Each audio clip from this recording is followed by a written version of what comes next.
느헤미야서 4장 1절로 14절까지의 말씀을 우리 한 절씩 교독하겠습니다.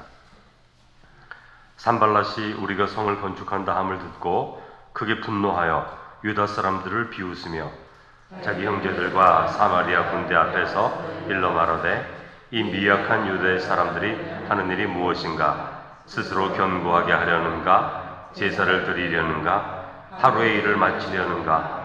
불탄 돌을 흙무더기에서 다시 일으키려는가 하고 암몬 사람 도비아는 곁에 있다가 이르되 그들이 건축하는 돌 성벽은 여우가 올라가도 곧 무너지리라 하더라.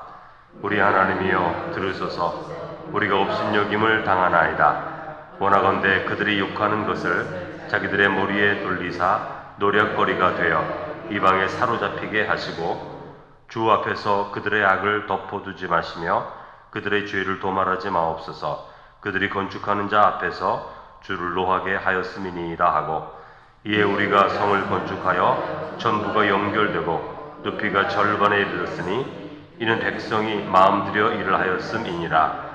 산발락과 도비아와 아라비아 사람들과 암몬 사람들과 아스돗 사람들이 예루살렘 성이 중수되어 그 허물어진 틈이 메꾸어져 간다 함을 듣고 심히 분노하여 다 함께 꾀하기를 예루살렘으로 가서 치고 그것을 요란하게 하자 하기로 우리가 우리 하나님께 기도하며 그들로 말미암아 파수꾼을 두어 주야로 방비하는데 유다 사람들은 이르기를 흙무더기가 아직도 많거늘 짐을 나르는 자의 힘이 다 빠졌으니 우리가 성을 건축하지 못하리라 하고 우리의 원수들은 이르기를 그들이 알지 못하고 보지 못하는 사이에 우리가 그들 가운데 달려 들어가서 살육하여 역사를 그치게 하리라 하고 그 원수들의 근처에 거주하는 유다 사람들도 그 각처에서 와서 10번이나 우리에게 말하기를 너희가 우리에게로 와야 하리라 하기로 내가 성벽 뒤에 낮고 넓은 곳에 백성이 그들의 종족을 따라 칼과 창과 활을 가지고 서 있게 하고 내가 돌이켜 본 후에 일어나서 귀족들과 민장들과 남은 백성에게 말하기를 너희는 그들을 두려워하지 말고 지극히 크시고 두려우신 주를 기억하고 너희 형제와 자녀와 아내와 집을 위하여 싸우라 하였느니라. 아멘. 우리 연향숙 성도님 감사헌금 드렸습니다. 딸아이들 세 분 외국에서 귀국합니다. 지켜보아요 주옵소서. 이렇게 드렸습니다. 자, 오늘 말씀은 이스라엘 백성들이 예루살렘 성벽을 건축하는 이야기죠. 그 건축의 한 절반에 이르렀을 때에 반대자들이 적극적으로 반대하기 시작합니다. 반대자들은 언제 사람들이 힘들고 어려우는지를 다 알아서 처음부터 막 반대하는 것이 아니라 절반 정도 건축됐을 때 좀 힘도 빠지고 마음의 동기부여도 좀 약해지는 그때에 공격하죠. 사탄이 하는 일은 아주 세밀하고 그 때를 잘 압니다. 사람들이 언제 실망하고 언제 불평하고 언제 힘이 약해지는지 그래서 그 시기와 때를 따라서 잘 공격을 합니다. 그래서 예수님께서는 늘 깨어 기도하라 그렇게 말씀하시는 거잖아요. 깨어 있으면 공격을 못하지만 시간이 지나면 깨어 있는 것도 점점 힘들어지니까 그렇게 공격을 우리가 받게 되는 것입니다. 1절에서 3절을 보면 이 대적자들의 첫 번째 반응이 나타나는데 이 산발랏이라는 사람이 이제 우리가 느헤미야를 보면서 계속 나오는 인물이 산발랏, 도비아 이런 사람들이 계속 이제 이름에 나올 것입니다. 성벽을 건축하는 것을 보면서 분노하며 비웃었다 이렇게 말하죠. 분노한다는 것은 이스라엘이 성벽을 건축하는 것이 자기들에게 위협이 되기 때문에 분노하는 것입니다. 산발랏의 입장에서는 이스라엘 백성들이 성벽을 건축하지 못하는 그런 삶을 사는 것이 가장 좋은 거죠. 우리나라가 통일되는 것을 가장 싫어하는 나라가 누구죠? 중국과 일본. 우리나라 통일되는 걸 가장 싫어합니다.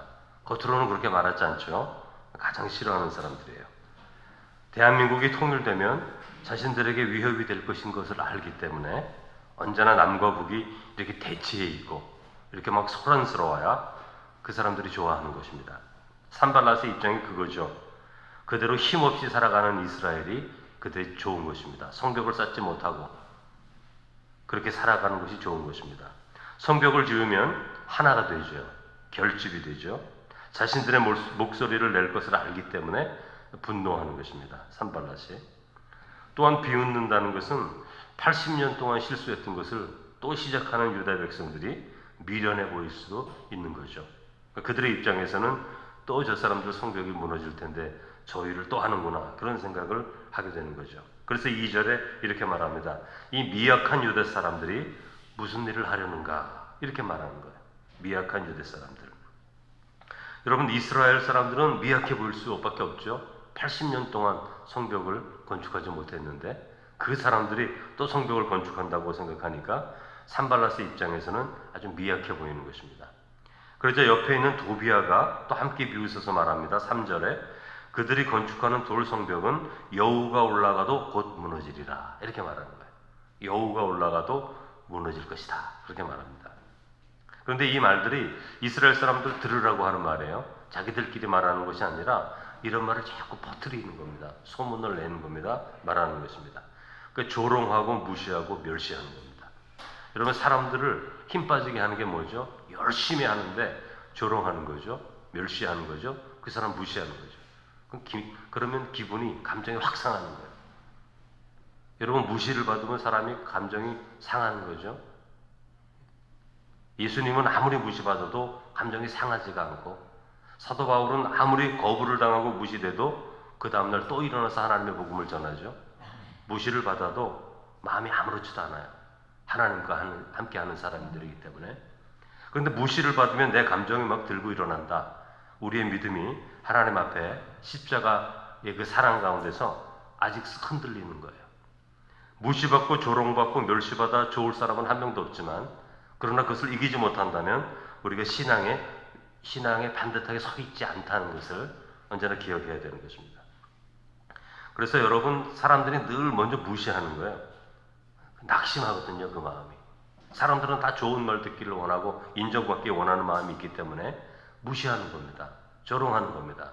그 말이 흔들릴 것을 다 알기 때문에 그래요. 여러분, 북한 사람들은 언제나 핵 이야기를 하죠. 핵을 터뜨릴 것이다. 미사일도 막 쏘면서 우리의 마음을 두렵게 하려고 그러는 거죠. 터뜨리지 못하지만 그렇게 하는 거예요. 그래서 주변을 아주 힘들게 만들고 아주 긴장되게 만들죠. 여러분, 4절을 보면 산발랏 도비아가 비웃는 말에 느헤미야가 어떻게 응답합니까? 하나님께 기도합니다. 느헤미야는 4절, 우리 하나님이여 들으시옵소서, 우리가 업신여김을 당하나이다, 이렇게 기도하죠. 지금 당하는 그 모습 그대로를 주님께 아뢰드리는 거예요. 하나님이 들으시라는 거예요, 이 말을. 우리가 듣고 있는 것을 하나님이 아시죠? 하나님 들으십시오. 그리고 주님께서 판단하십시오, 이렇게 말하는 거죠. 그러면서 간구하죠. 악한 자들의 계획이 무너지고 그들의 악을 심판하여 달라고 기도하는 겁니다. 하나님이 이 말씀 들으시고 이 말씀이 하나님 보시기에 악한 것이라면 하나님 이 계획은 무너지고 그들의 악을 심판하여 주옵소서, 이렇게 간구하는 겁니다. 하나님이 함께 해주시기를 간구하면서 성도들은 힘을 얻는 거죠. 여러분, 성도들은 하나님이 함께 해주신다는 약속을 따라 힘을 얻는 겁니다. 그러니까 성도에게는 다른 힘이 없어요. 다른 힘이 없어요. 하나님이 함께 해주신다는 약속이 가장 큰 힘이 됩니다. 그래서 구약 성경을 보면 하나님이 일꾼을 부르십니다. 모세를 부르십니다. 약속이 뭐죠? 내가 너와 함께하리라, 두려워하지 말라. 항상 이 말씀하시는 거예요. 여호수아를 부르실 때도 너 두려워하지 말라, 내가 함께하겠다, 이렇게 말씀하시는 거죠. 그러니까 구약 성경에는 내가 함께 해주겠다는 것이 약속이에요. 그러니까 그 말 믿고 올라가는 거죠. 이제 성벽이 연결돼서 한 높이가 절반이 되었는데 반대자들이 이제 더 적극적으로 대적합니다. 어떤 일이 되어져 가니까 더 이제 얘기하는 거예요. 8절에 보면 다 함께 꾀하기를 예루살렘으로 가서 치고 그것을 요란하게 하자, 이렇게 계획합니다. 이것도 다 흘리는 거예요. 다 말씀을, 자기들의 계획을 다 소문을 내는 거죠. 그 대적자들은 항상 상대의 마음에 두려움을 줍니다. 두려움을 주는 거죠. 두려움을 주면 내부적으로 불평이 일어나요. 그 두려움을 갖게 해서 자기 스스로 싸우게 만드는 거예요. 이게 네 책임이지, 너희 책임이지, 우리가 저들과 좀 함께 이렇게 해서는 좋지 않았겠느냐, 이런 자범들이 자꾸 생기게 해요. 그 두려움은 마음이 하나 된 것을 흔들게 만드는 겁니다. 그래서 말이 많아지는 거예요. 말이 많아지는 것은 그 공동체 안에 두려움이 생겼다는 거죠. 불평과 원망이 생기는 겁니다. 이에 느헤미야가 9절에 기도하고 어떻게 합니까? 파수꾼을 두어 주야로 방비하게 합니다. 그러니까 느헤미야는 언제 먼저 기도를 하죠? 그러니까 기도한다는 것은 무슨 뜻입니까? 언제나 하나님을 먼저 내가 바라본다, 그거예요. 여러분, 성도들도 두려움이 많죠. 왜 두려움이 없습니까? 질병, 병원에 가서 진단을 받았는데 아주 힘든 진단을 받으면 두렵죠. 당연히 두렵죠. 우리 직장 가운데서도 두려운 일들이 생기고, 인간관계 가운데서도 두려운 일들도 생기고, 평안을 느껴야 되는 교회 안에서도 어떤 분들은 두려움을 느낄 수도 있단 말이죠. 그런데 먼저 하나님께 기도한다는 것은 이 모든 것 가운데서도 내가 먼저 하나님을 바라본다는 것이죠. 그러니까 어떤 어려움을 당할 때, 도전을 받을 때 먼저 기도하는 게 그렇게 중요한 겁니다. 먼저 기도하면 흔들리는 마음을 딱 다잡을 수가 있거든요. 그 다음에 나아가면 내 마음을 지켜주시는 하나님의 능력과 그 믿음을 가지고 우리가 살아갈 수 있는데, 그렇지 않고 먼저 밖에 나가서 사정을 다 보고 집에 들어오면 그 마음의 두려움이 더 크죠. 흔들리는 거죠. 성경에서 말하지 않습니까? 주의 이름을 부르는 자는 구원을 얻으리라. 힘들고 어려울 때 먼저 주님을 바라보라는 거죠. 그러니까 느헤미야는 기도하고 파수꾼을 두어서 방비합니다. 그러니까 영적인 기도와 함께 실제적인 일에 있어서도 준비하는 거죠. 여러분, 이 두 개가 함께 갈 때의 능력이 있습니다. 기도하여 힘을 얻고 지혜로 때에 맞게 준비하는 거죠. 10절에 보면 이제 내부의 불평이 나오는데, 유다 사람들이 불평하지 않습니까? 성벽이 절반 정도 높이 올라가자 50%한 거 아닙니까? 아주 굉장히 잘한 거죠. 처음에는 뜨거운 열정으로 시작합니다. 뜨거운 헌신으로 시작합니다. 우리가 3장에서 보았던 것처럼 각양 모든 직업에 있는 사람들이 대제사장으로부터 시작해서 뜨거운 열정을 가지고 시작합니다. 근데 반 정도 지니까 육체가 피곤해지거든요. 피곤해지면 이 불평이 생기는 거예요. 피곤해지고 할 일은 아직 반이나 많이 남았는데 이걸 어떻게 해야 할까? 이런 마음이 들고, 또 적들이 저렇게 막 공격해 온다고 하니까 더 마음이 두려워져서 불평이 시작되는데, 10절에 보면 이렇게 말씀되어 있죠. 유다 사람들이 말하기를 짐을 나르는 자의 힘이 다 빠졌으니 우리가 성을 건축하지 못하리라, 이렇게 말합니다. 내부에서 벌써 이제 우리는 이제 건축하지 못한다, 이런 말이 나오는 겁니다. 여러분, 우리가 하나님의 일을 행할 때 우리 자신을 바라보면은 힘이 빠지는 거예요. 시험 받는 거죠. 가나안 땅을 정탐하고 돌아오는 사람들이 모세 시대에 뭐라 그럽니까? 야, 우리는 메뚜기와 같다. 저 사람들 보니까 아주 건강하고 아주 건장한데 우리 자신을 보니까 메뚜기와 같다. 우리는 그 땅을 얻지 못할 것이다. 우리는 다 죽을 것이다. 그렇게 말하는 거죠. 오늘 유다 사람들이 말하는 거하고 똑같은 말이에요. 그러니까 여러분, 내 자신을 바라보니까 메뚜기처럼 보이는 거예요. 광야에서 40년을 살았으니 뭐 메뚜기처럼 보이지 않았겠습니까? 정착하여 건강하게 살았던 가나안 사람들은 옷도 깨끗이 입고 뭐 이렇게 영양 상태도 좋아 보이고 건강하겠죠. 그러니까 40년간 광야에서 살았으니 그 모습이 그렇게 아름답지는 않았겠죠. 그러니까 자기 자신을 바라보니까 이제 메뚜기 같다, 그러는 거예요. 그러니까 여러분, 성도는 언제나 하나님의 약속을 먼저 바라봐야 됩니다. 내 자신을 먼저 바라보면 안 되는 거죠. 그러니까 우리는 하나님의 약속과 그 말씀을 통해 힘을 얻을 때 우리의 마음이 힘이 생기는 것이지, 우리 자신을 보면 우리 자신이 뭐 대단합니까? 뭐 굉장히 뭐 학력이 높습니까? 명예가 있습니까? 세상 사람과 비교해서 뭐 대단한 게 있습니까? 세상에 대단한 사람 많거든요. 여러분, 굉장히 대단한 사람들이 많잖아요. 똑똑하고 잘 배웠고 또 얼마나 또 부자이기도 하고 얼마나 지혜가 있어서 어려울 때도 그렇게 돈을 잘 버는지. 세상과 비교하면 우리는 메뚜기 같죠, 여러분. 그러나 여러분, 우리 자신을 보면 그렇게 되는 거예요, 사람들이. 그래서 신앙이라는 것은 뭐냐면 언제나 하나님을 바라보고, 이 세상을 창조하신 하나님, 이 세상을 하나님의 능력 가운데 구원하시는 하나님, 주권자 하나님을 믿음으로 바라볼 때 성도들은 그 마음 가운데 힘이 있는 거예요. 하나님을 의지함으로 우리가 지혜를 얻고, 하나님을 의지함으로 힘을 얻고, 하나님을 의지함으로 이 세상을 이길 능력이 있는 것이죠. 여러분, 11절에 보면 적대자들이 또 말로 소문을 냅니다. 언제든지 성벽 건축하는 곳에 쳐들어가서 저들을 죽이자. 그렇게 말하는 거예요. 이게 다 소문이 나는 겁니다. 그리고 그 산발랏 이런 사람들이 살고 있는 근처에 살고 있는 유대 사람들, 그 유대 사람들이 느헤미야에게 와서 이렇게 말합니다. 우리들이 거주하는 땅으로 좀 와달라. 우리가 너무 힘들다. 이렇게 자꾸 말을 하죠. 그러니까 산발랏이 자꾸 두렵게 하니까 그 산발랏 근처에 사는 유대 사람들이 느헤미야에게 와서 우리가 지금 이런 어려움을 당하고 있으니까 우리에게 좀 와달라. 자꾸 요청을 하는 거예요. 성벽을 짓고 있는 사람들에게 자기 지역에 와달라는 거죠. 왜 그렇게 하죠? 느헤미야와 지도자들이 그 지역에 오면 산발랏이 그 지도자를 공격하기 위해서 이렇게 덫을 파는 거예요. 자꾸 두려워하게 만드니까 유대 사람들이 아주 엉뚱한 말을 그렇게 하는 거예요. 그러니까 느헤미야가 그 전략을 파악하고 군사들을 준비시킵니다. 예전은 파수꾼만 준비시켰는데 이제 군사들을 준비시켜서 성벽 건축하는 자들을 지금 격려하는 거죠. 너희들이 두려워하지 말고 하나님을 기억하고 너희 형제와 자매와 아내와 집을 위하여 싸우라. 그렇게 말하는 거예요. 여러분, 진정한 리더는 평안할 때는 드러나지 않습니다. 교회도 마찬가지예요. 여러분, 중직자는 다 리더거든요. 평안할 때는 아무런 문제가 없는데 어려울 때, 갈등이 일어날 때 그때 내 자신의 모습이 어떤지는 그때 나타나는 겁니다. 사람들이 건강할 때는 믿음의 모습이 드러나지 않아요. 다 믿음이 좋은 것 같은데 건강이 힘들어질 때 그 사람의 진짜 믿음이 나타나는 거죠. 성공할 때에는 그 믿음이 나타나지 않습니다. 별로. 그러나 실패할 때 그 사람의 진짜의 모습이 나타나죠. 욥처럼. 리더는 어려울 때 그 진가가 나타납니다. 그러니까 리더는 사람들의 마음에 두려움을 주는 사람이 아니거든요. 이길 수 있는 길을 보여주는 사람이죠. 느헤미야는 먼저 적을 두려워하지 말라 이렇게 말하죠. 오직 하나님을 너가 기억해라. 적을 보지 말고 하나님을 기억해라. 그 하나님은 우리를 바로의 손으로 구원해 주신, 홍해를 가르신 그 능력의 하나님, 그 하나님을 바라보라. 그렇게 말하는 것이고, 너희들이 형제와 자매와 아내와 집을 위하여 싸우라. 그렇게 말합니다.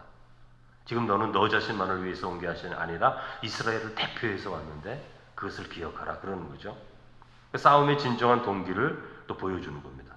여러분, 교회 안에는 성숙한 리더가 필요해요. 리더는 문제를 해결하는 사람이지 문제를 만드는 사람들이 아닙니다. 문제를 만드는 분들이 많이 있죠. 교회 안에도. 문제를 해결하는 사람이 리더입니다. 리더는 사람들의 마음을 통합하고 하나 되게 하는 사람이지 사람들의 마음에 혼란을 주는 사람이 아니에요. 그러므로 리더는 그 마음에 사랑에 대한 확신이 있어야 됩니다. 사랑하고 옳게 행할 때 하나님이 우리 공동체를 바르게 안정되게 이끌어 주실 것이라는 믿음이 없으면 잔꾀를 부립니다. 하나님께서 원하시는 방식으로 행하지는 않습니다. 우리가 항상 기억해야 되는 거예요. 리더는 사람들의 마음에 혼란을 주는 사람이 아니에요. 그러므로 리더는 그 마음에 누구보다도 먼저 하나님을 경험해야 되는 거예요. 하나님을 경험해야 돼요. 여러분, 하나님을 경험한다는 것이 뭐 꿈꾸고 은사 받고 그런 거 말하는 게 아닙니다. 그런 거는 두 번째, 세 번째예요. 하나님의 진리의 말씀 안에서 하나님이 어떻게 행하시는 분인 것을 알아야 되는 거죠. 그럴 때만 우리는 힘들고 어려울 때도 사랑으로 행할 수 있고 내가 불리한 환경 가운데서도 하나님이 기뻐하시는 뜻을 선택할 수 있게 되는 거죠.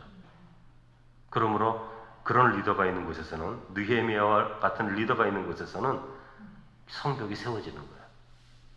그러나 일반적인 사람들이 리더인 경우에는 성을 한 절반 만들어 놓고 이제 포기하는 거예요. 그러니까 성벽이 또 무너지는 것입니다.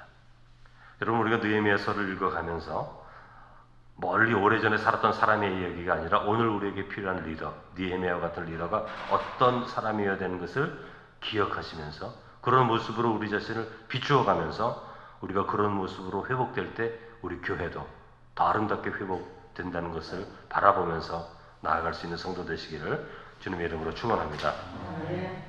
거룩하신 하나님 아버지, 진정한 리더는 평안할 때 나오는 것이 아니라 흔들리고 힘들고 어려울 때 나타나는 줄로 믿습니다. 우리는 어떻습니까, 주님? 힘들고 어렵고 흔들릴 때 우리 모습은 어떻습니까? 임직을 받은 자로서, 리더로 세움받은 자로서 우리도 흔들리지 않습니까? 하나님, 우리를 바라볼 수 있게 하여 주시고 느헤미야와 같은 지도자가 될 수 있도록 인도해 주셔서 흔들리는 그 가운데서 굳건히 붙들 수 있는 자, 문제가 일어난 곳에서 문제를 사랑으로 해결할 수 있는 자 될 수 있도록 은혜를 베푸셔서 우리가 행하는 모든 일들이 우리를 위한 일이 아니라 하나님을 위한 일이 될 수 있도록 은혜를 더해 주셔서 시간이 지나면 지날수록 우리의 삶이 느헤미야처럼 더 굳건한 리더십을 가지고 설 수 있게 하셔서 하나님의 몸된 교회, 하나님의 아름다운 이 공동체가 더 풍성하고 아름답게 바로 설 수 있는 공동체가 되도록 힘쓰고 애쓰는 하나님의 백성들이 되게 하여 주옵소서. 오늘 이 새벽에 연향숙 성도님 믿음으로 간구하면서 자녀들과의 만남을 또 감사하면서 하나님께 감사의 예물을 드리오니 이 예물을 받아주시고 오랜만에 만남을 통하여 풍성한 사랑의 교제가 있게 하시고 서로 힘을 얻게 하시고 하나님의 놀라운 축복을 경험하는 믿음의 가정이 되게 하여 주옵소서. 예수님의 이름으로 기도드립니다. 아멘.